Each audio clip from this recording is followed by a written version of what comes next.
Every change in gaming forces something to be left behind and forgotten about. Sometimes it's a genre that fades out quietly. Sometimes it's a mechanic that no longer fits the industry. And sometimes it's an entire game franchise that gets left behind.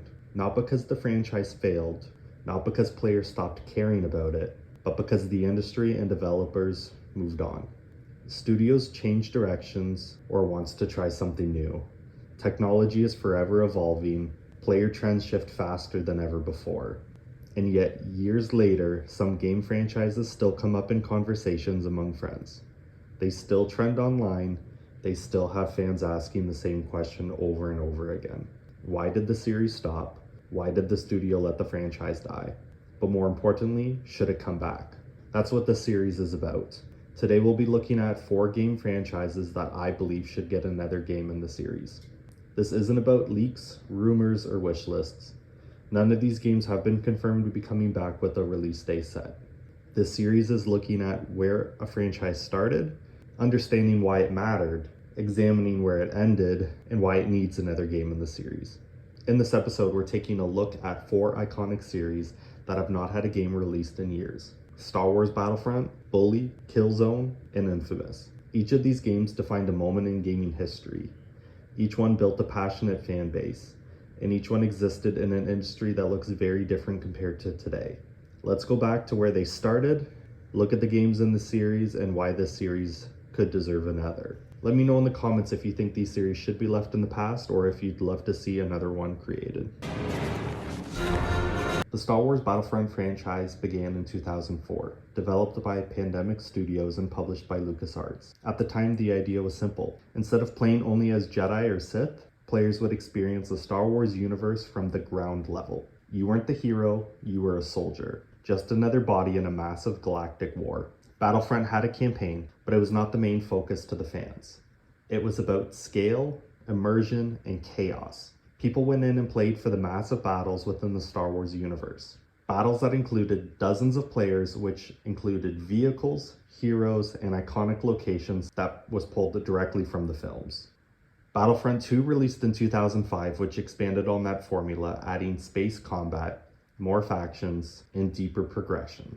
For many players, the original Battlefront games became a defining multiplayer experience in the early 2000s. Battlefront was set to get another game, Battlefront 3, but it was later cancelled in 2008. And then the franchise disappeared. After Disney acquired Lucasfilm, Star Wars Battlefront was rebooted by EA, with DICE leading its development. The reboot released in 2015, and while it was a beautiful looking game, there was not a ton of content. It looked like Star Wars in a way no other game ever achieved before, but it felt incomplete. 2 years later, in 2017, Battlefront 2 launched and immediately became one of the most controversial releases in gaming history due to its progression and monetization systems, which turned many players away from the game. What's sad and ironic is that Battlefront 2 eventually became the game fans wanted all along. Over time, EA removed the pay-to-win systems, added Clone Wars content, heroes, maps, and modes, and slowly rebuilt the praise from the fans. By the time the support ended, Battlefront 2 was genuinely excellent. And then it stopped. There was no talk about Battlefront 3, just silence. Battlefront doesn't have a traditional storyline, but it doesn't need one. Its main purpose is to be defined by gameplay moments, chaotic battles to be played all across the galaxy in iconic locations that fans loved. The fantasy of being inside Star Wars is still powerful, and it's something no other game truly offers at that scale. You can still find players on the game to this day, while many others are hoping for a revival in the series. A modern Battlefront sequel could be massive.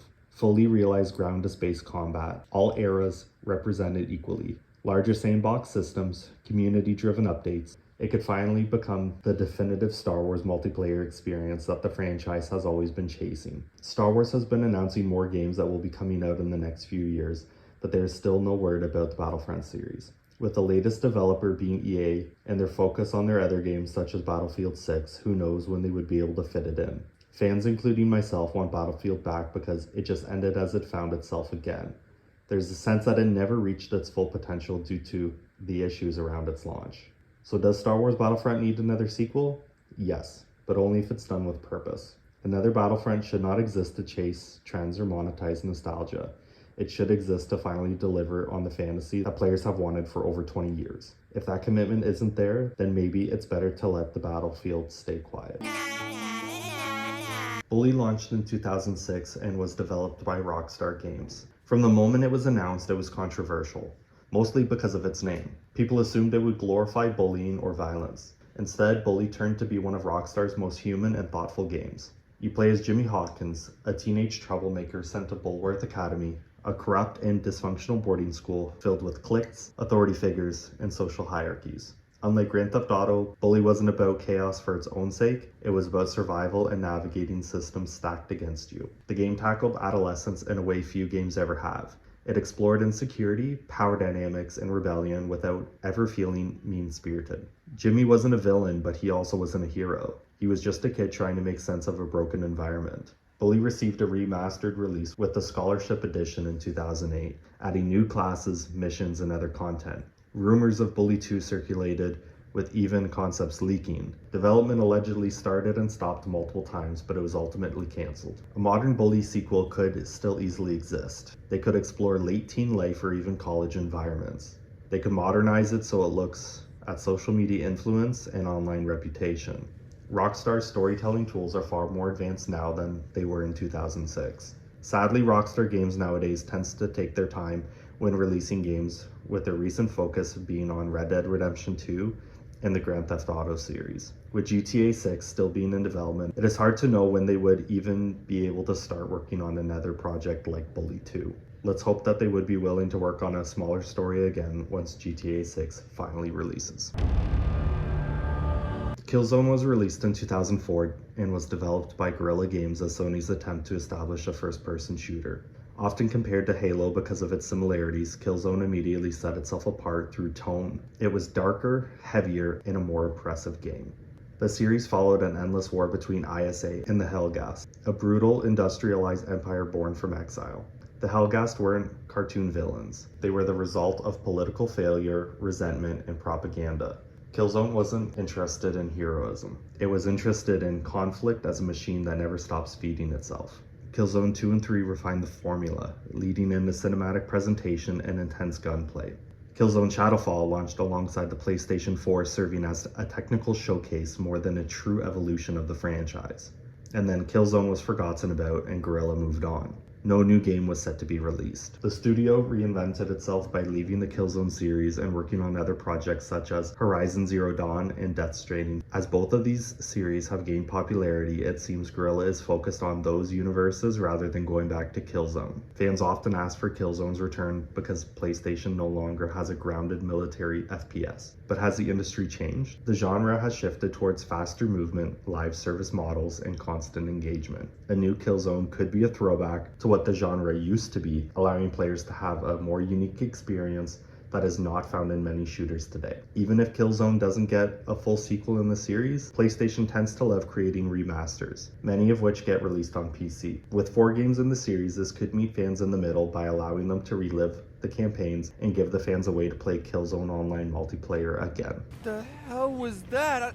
Infamous launched in 2009, developed by Sucker Punch Productions. It arrived before there were too many superhero games on the market. Instead of using licensed characters, Infamous created its own, focusing on player choice, morality, and consequence. The original game focused on Cole McGrath, a deeply flawed protagonist whose powers evolved based on player decisions. Infamous 2, released in 2011, expanded that system, refining combat and narrative choice. Infamous Second Son, released in 2014, introduced a new protagonist, Delzin Rowe, and showcased the PlayStation 4's capabilities. It was stylish, fluid, and visually striking, but it also felt like a beginning rather than a conclusion. The game ends in a good way, but also leaves the door open for a sequel. The franchise quietly stopped after First Light. At its core, Infamous is about power and responsibility, about how people react when someone gains the ability to change the world, and allowing players to pick whether that power corrupts them or redeems them. A new Infamous could thrive today. It could introduce a new protagonist, push morality systems farther, explore public perception, and fully embrace destruction and traversal. This universe can be explored much more than it has. We only have witnessed a handful of conduits, but the opportunities are endless. Sucker Punch has been busy since leaving the series with their recent games such as Ghost of Tsushima and Ghost of Yotei, both of which are seen as must-play games. Since they just released Ghost of Yotei not too long ago, they have an opportunity to decide what their next big game is. The studio can continue with the same style and look as the Ghost series, or they could easily go back to one of their old game franchises. When a franchise disappears, it's easy to assume it was forgotten or left behind for a reason. Most of the time, that isn't true. Studios just want to create something new, explore new stories. Looking at where these series are today, I believe they all deserve to have another game released. Each game has their loyal fans that would love to see the universe grow. I believe each one of these games would see success if the developers chose to go back to release just one more. While each game's story can be argued that it was finished already, adding one more would not hurt the series. Sometimes the smallest thing a studio can do is let a series rest. However, bringing it back with purpose can be one of the best things fans could hope for, allowing the series to grow on what made them special to begin with. I hope you enjoyed today's video. If you did, don't forget to like, comment, and subscribe for more to come. Let me know in the comments if you would like to see any of these games get another game in their series, and I'll see you on the next one.